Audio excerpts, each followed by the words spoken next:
All right, so a couple of years ago, my uncle, who used to live close to me, moved down south, and he called me and said, there's some things maybe you want to look at that you might want. We're leaving, and we're not going to take him with. He had some old LVL. So this is also LVL here. It's laminated veneer lumber. It's just, I've gone through this before. It's super thick plywood used in carrying beam construction. Now it's an engineered dimensional lumber product, basically. This is a nice, probably, I think this is a 16-inch wide piece that I use as a step. But back here you can see there's two pieces, two layers here, 1, 2. They're 14 by 24 feet. So they're in here, starting at the end wall, and this is a 26-foot space here. It's 26 feet is the length of the little barn I'm working in.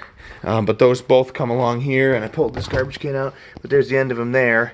So they're basically 24 feet, and they will work to solve our problem, to create a skid and a track to move the building on. And the only issue is that the machine, the skid steer, is at the job site, and I would have to support this workbench or clear it all off and take the bench top off just to drag these steel cabinets out. Oh, I have to empty them too because they're full of cribbing and stuff, short blocks and lengths and toe supplies and sockets, and so I don't want to do all of that. And the sandblasting cabinet I can't move. So how to get those out from behind there? The solution is, because this end wall of the building is actually, there's the foundation right there. That's the end of the building in truth, or whatever. And then these two walls were built across the ends of this. I built that one. This one was built long ago to this building, which has its own foundation back here. And the second floor is, connected across the top, which just means that this end wall just goes down to nothing. There was no foundation in here. It just moves around. And so I didn't love it, but the solution is I cut a hole in it for right now. It leaves the original building envelope intact. It allows me to slide these out of here, maybe with some help from a friend, and I'll just put this piece of siding back over. And it never was connected there anyway to the building. It was just hanging out. So again, in the future, we're going to pick this up and put a new foundation under it. That new foundation will include a whole new poured foundation out and around and back through here, a concrete surface in here, overhead doors on the breezeway in both ends. This is just we're just getting by right now. So I just thought it was kind of fun that we took a few minutes here to cut that opening. Now I'm going to, because we got to go up, we're going to go up. I'm going to get stuff off of it here, but I think we're going to immediately run into this cantilever arm for the countertop, so I may have to put a stick under there and move that just so that they'll tip up enough to slide out. And then I'm going to try and get a hold of them and get them separated and see where I get. Then once I got them out of there, they're 24 feet, how am I going to get them to the job site? I have to reappropriate the chicken coop, which was a ladder rack I built for my truck out of lumber. So they'll have to come in for the day, and I'll have to take everything off. It'll leave the chicken wire on it. But we'll put that back up on the truck, which I normally put on with the skid steer again. I'll see if I can get my lovely girlfriend to help me put it back up on this truck. And then we'll shove the LVL up on it, and we'll take it over. I was thinking I would grease it up to get to lower the friction coefficient so that everything slides even more easily with some axle grease, which is like, it's going to be like petroleum jelly. And the problem is it would make a mess.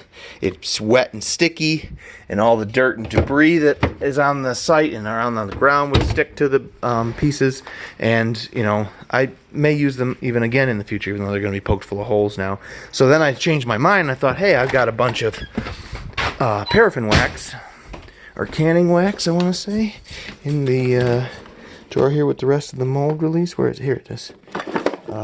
These big, I've got plenty of big blocks here. I believe it is paraffin wax for canning, candle making, household paraffin wax. So I've got a whole box full of these little tiles. Awesome. And I think I'll use the MAP gas torch to melt on the edges of them. The LVL that lays flat on the ground, I'll cover him with a lot of times LVL is coated in wax just to make it more weatherproof. And then the edge of the one that's going to slide on him, I'll also wax it up. But here's the illustration while we're at it. What we're going to do, here's the proposal. In cross section, we're going to pick the building back off the ground so that the studs and everything are are not touching, and we're going to bond all the way down the side. The building's 26, so we'll have a 24-foot long piece of LVL. I may send it to the corner so that it's hanging at least flush or a little over in the direction that we're going to head to kind of lead the whole thing, and let the rear end of it kind of loose, show it centered here. But we'll get it into every stud with at least 2 nice long timber locking screws, and we'll wax up the bottom of it and the whole surface of this. And from above, this is where the building sits now. We've just got to go back over to there. We pivoted around this point here, which goes to the tree over there, so that stayed tight, which is why the building went. So we're just going to pull in this direction and this direction as well, and we'll get all set up with those first before we pick anything up here to get this assembly installed, so that we can't travel anymore like this. We just want to go up in position, and this is the general plan here. So stay tuned and we'll see how it turns out.